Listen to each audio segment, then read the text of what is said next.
Hey YouTube, in this deck profile I'm going to be going over my updated Golden Beast Tamer deck post the, what is it, VBT06. So it did get some new cards. It changed the grade 3 lineup a little bit.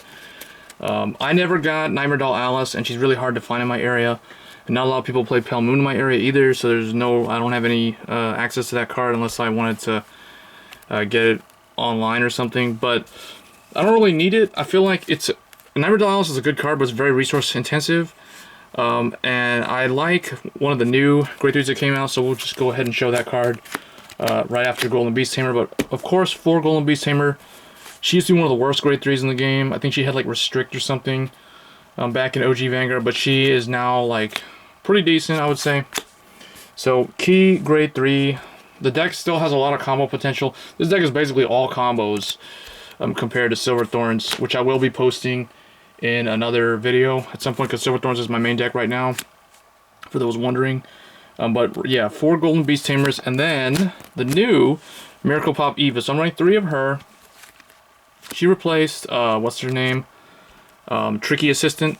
Tricky Assistant didn't have gift, she does. Tricky Assistant is still pretty good with Salute Dragon. I'm probably going to put Salute Dragon back in again at some point, so I'll probably do another update to this deck on this channel. So stay tuned for that if you're interested. But yeah, Miracle Pop Eva, I was testing her out. She's still basically a Break Ride. I like how they kept her Break Ride skill. She's still pretty much Break Ride. Like when you ride on top of her, Counterblast 1, draw a card, and one of your Vanguards gets 10,000 power. So that's basically a Break Ride skill. And then when she's placed from the Soul to an R, if your Vanguard is grade 3, draw a card, Soul Charge 1. So the cool thing about her is you can, like, if you blind Soul Charge her early, you can potentially call her out with Bunny or some other way of getting her out of the Soul, and then her effect will go off. Her effects won't go off, but I mean, it's cool seeing her come out early when you're like on grade 2 or something. But it's just funny because it's like, oh, she missed her timing, but she can go back in. You can cycle her back in, so it's not a big deal.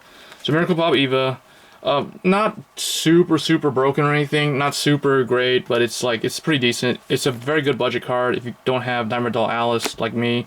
Otherwise, I'll be running Nightmare Doll Alice, but that's basically it. And then I'm running 1 Comicality Chimera because he gives you, he's pretty good on the Excel gift circle, and he basically allows you to countercharge. So he's one of the few options the clan has for countercharging. So that's why we run him at 1. Not essential because he doesn't have any Vanguard effects. For grade 2s, at first I wasn't understanding properly how this deck flows, so I was only running like 2 Jumping Jill or 1 Jumping Jill. At one point I was even not running any Jumping Jill. But then when I realized, okay, I don't have Nightmare Doll Alice, and Jumping Jill is one of the key cards you want to actually call out of the Soul.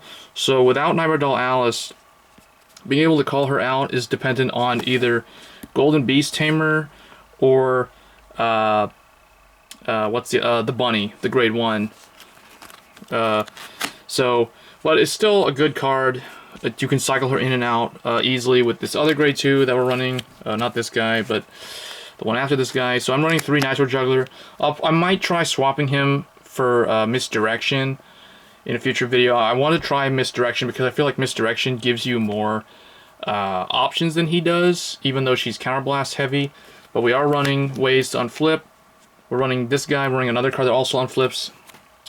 But here's what we're talking about. So Amaranth Beast Tamer is the card that you put something into the Soul. Typically Purple Trapezes or something will go in the Soul for this thing, and then it will act as a combo extender.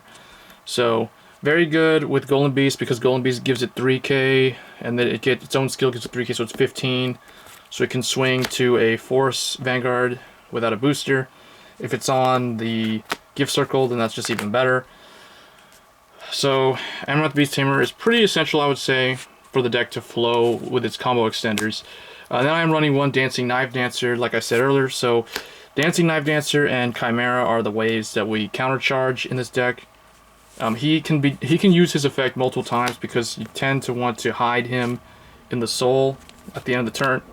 So the nice thing about having Dancing Knife Dancer is then when he's around, you don't really fear resource management issues with Counterblast with him. But we are running 1 copy of him, so if you damage check him you lose that option. That's the only problem with running like one of cards like that and then relying on them as resource management.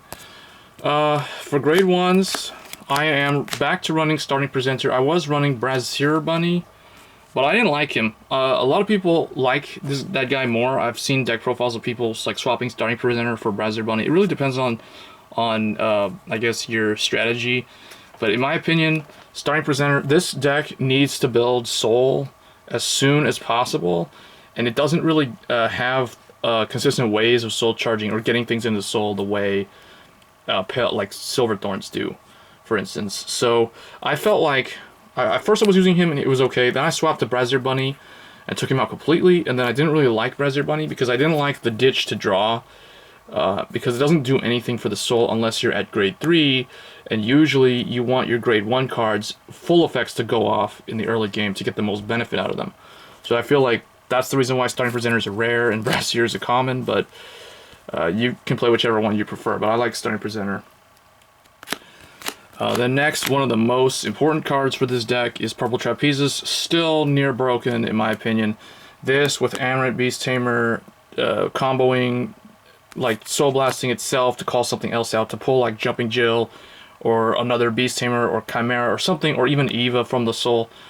It's just really good at fishing things out of the Soul and extending your combos and rebuilding columns for extra attacks. So don't really need to explain too much more about that. And then the other grade 1 that is very important to the deck is Midnight Bunny.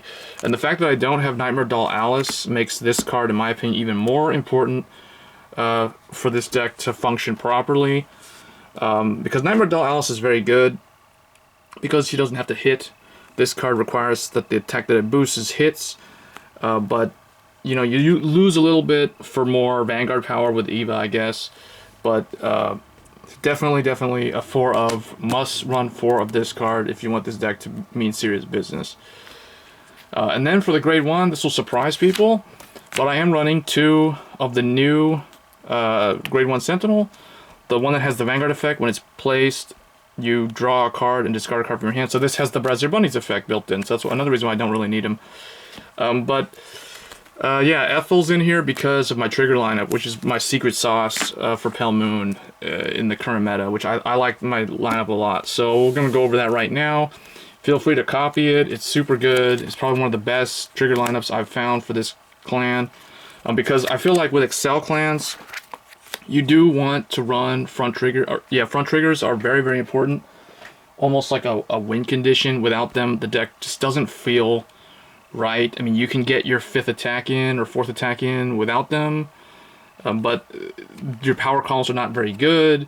And if your opponent damage checks a trigger early, then without front triggers, it's hard for you to maintain your offense. So I feel like front triggers are pretty essential, so I don't want to not run them. But I feel like criticals are still more important. So I'm not gonna, like, I see people say, oh, run 4 draw and 8 front. No, I don't believe that, because then you force yourself to try to close out the game in the late game, as opposed to being able to close it out earlier because of critical pressure in the early game, where they no guard and you hit a crit early and they take 2 damage for free. So it's like, yeah. So anyway, 2 draws and 2 of the grade 1 Sentinels. So that's my 4 Sentinels.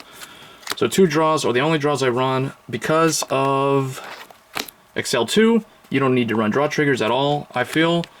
Because I almost always go into Excel 2 like at least twice. And then if I ever do a 3rd circle, it's very situational that I'll do a Excel 1. But I have done it on occasion. But usually I always go for Excel 2. So it draws you a card, so you don't really need this guy. So I really just use him as a Sentinel more than anything else. And then I do run 4 front triggers, 2 of each, to confuse the opponent with the ratio. So it's hard for them. If they see a draw, they might not know. They might think, oh, and they see a front, they're like, oh, he might be running like all fronts and draws.